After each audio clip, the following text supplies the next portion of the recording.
जय जवान जय किसान साथियों, आज गांव ढाबी खुर्द में राशि कंपनी की तरफ से एक सेमिनार, कृषि सेमिनार का आयोजन हुआ है। तो उसमें हम बातचीत करेंगे, किसान से भी बात करावांगे और यहाँ डॉक्टर साहब आए हुए हैं, उनसे भी बातचीत करेंगे।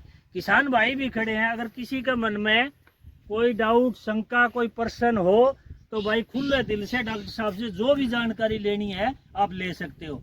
ये अपने कंपनी के हित का को नहीं, अपने किसानों के हित का प्रोग्राम है और जो अपन चाहिए वो मटेरियल निकालो भाई पूछ के। मेरी तो यही गुजारिश है।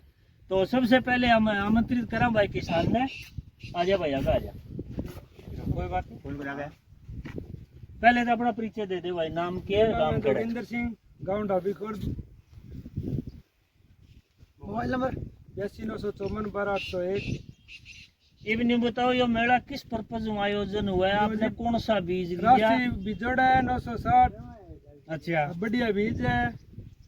अच्छा, पीछे भी बीज बुआई का क्या टाइम है इसका, कब बुआई करी? बुआई तो 5 महीने की उड़ेगी अपनी तो। 5 महीने। लेट होगी। थोड़ा सा आप फसल दिखा दो भाई, इसका रेशा दिखा दो, टिंडा की मात्रा दिखा दो।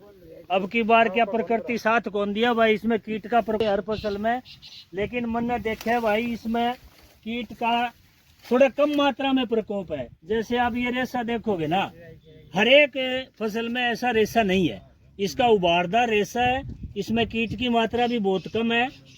और बाकी का तो मौसम अगर साथ देता ना तो ये वैरायटी आपको नजर ही कुछ अलग आती। चलिए अब आप डॉक्टर साहब से बात करांगे। राम राम डॉक्टर साहब। पहले तो अपना परिचय दे दो साहब। सबसे पहले मेरी सभी को नमस्कार। मेरा नाम रवि कुमार है और मैं territory manager Fatehabad district cover कर रहा हूँ, साथ में आदमपुर एरिया में कवर कर रहा हूँ। नथुराम जी का मैं यहाँ पर स्वागत करता हूँ और धन्यवाद करता हूँ कि वो इतने अच्छे ढंग से यहाँ पर सभी चीज़ों को कवर कर रहे हैं। और आज हमने FVP यानी कि फील्ड विजिट प्रोग्राम हम बोलते हैं, किसान प्रदर्शनी जिसे हम कह सकते हैं। यहाँ पर लगभग 35 फार्मर यहाँ पर इकट्ठे हुए थे और हमने 960 हाइब्रिड, जो हमारा शॉर्ट ड्यूरेशन हाइब्रिड जिसे आप हम बोल सकते हैं, इसकी विशेषता यही है कि इसका जो बॉल साइज है, बड़ा बॉल साइज है और जो पत्ता मरोड़ समस्या है उसके प्रति सहनशील है और इसकी अवधि कम दिन की वैरायटी है ये। और सबसे मेन खूबी इसकी जो खिलावट है यानी कि पिकिंग है, बहुत ही इजी पिकिंग है। जी धन्यवाद। डॉक्टर साहब एक बात मेरे को पूछनी है कि जैसे आप ये राशि कंपनी है, बहुत पुरानी कंपनी है जी सर। सबसे पहले बीटी कॉटन में पदार्पण इसी ने किया था जी ना शायद, अगर मैं सही हूँ तो। Right sir. तो अपने जो कीड़े की मार है इसकी रोकथाम क्यों को नहीं हुआ है? जैसे आज से 20 साल 25 साल 30 साल पहले अपने देसी नरमा होया करता, उससे इससे कम है, आज के टाइम से कम कीड़े का प्रकोप था और अच्छी पैदावार होती थी। अगर फिर ऐसा ही है, कीड़ा इसमें होना है 3 महीने 2.5 महीने के बाद है, तो फिर बीटी और नॉन बीटी में फर्क क्या रह गया? इस विषय पर अपना प्रकाश डालो था। जी सर, बड़ा अच्छा क्वेश्चन आपने किया नथु जी। आपको आपकी जानकारी के लिए बता दूं, जैसे सभी किसान भाई भी सहमत होंगे मेरी इस बात से, जैसे मैंने लेक्चर दिया था सभी किसानों ने सहमति जताई थी कि बिफोर रेन यानी कि बारिश से पहले जो कपास की, कॉटन की जो क्रॉप थी अच्छी कंडीशन में थी।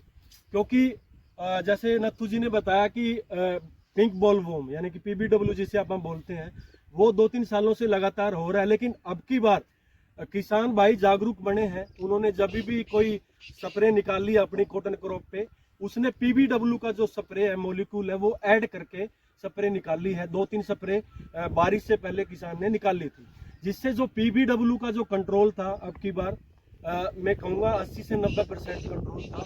वो जो PBW का जो विनाश था बिलो ETL था, यानी कि इकोनॉमिक थ्रेशोल्ड जिसे आप हम बोलते हैं, उसके नीचे था।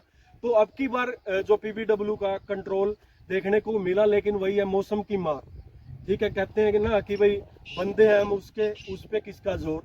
तो मौसम की मार अब की बार ज्यादा थी, जिससे हमारी जो कॉटन की क्रॉप थी प्रभावित हुई। लेकिन ये आपको आपकी जानकारी के लिए बता दूं, बड़ा ही कंट्रोलेबल पेस्ट है, इसको अपन कंट्रोल इजीली कर सकते हैं अगर कंटिन्यूसली अपन इसमें टाइमली स्प्रे करें तो ये कंट्रोल वाला एक। तो कितने पीरियड के बाद इसका स्प्रे दोहराना होगा? इसमें सर हम मेनली जब फ्लावरिंग, हमारी क्रॉप फ्लावरिंग की सिचुएशन में आ जाती है, कंडीशन में आ जाती है, फ्लावरिंग में अपन इसको पहला स्प्रे निकाल लें और वीकली स्प्रे अगर आप 2-3 इसके करेंगे तो फर्स्ट जनरेशन जो इसकी है PBW की वो कंट्रोल हो जाती है और ये काफ़ी हद तक अपनी फसल में फ़ायदा देती है और अपनी आमदनी बढ़ती है सर। एक दूसरा और क्वेश्चन है डॉक्टर साहब है जी सर। कि आपने जैसे पहले आपकी पैकिंग में बीटी कॉटन में एक नॉन बीटी का अलग से पैकेट आता था, जी सर। तो उसका आपने क्या किया है, उसको इसी में मर्ज कर दिया?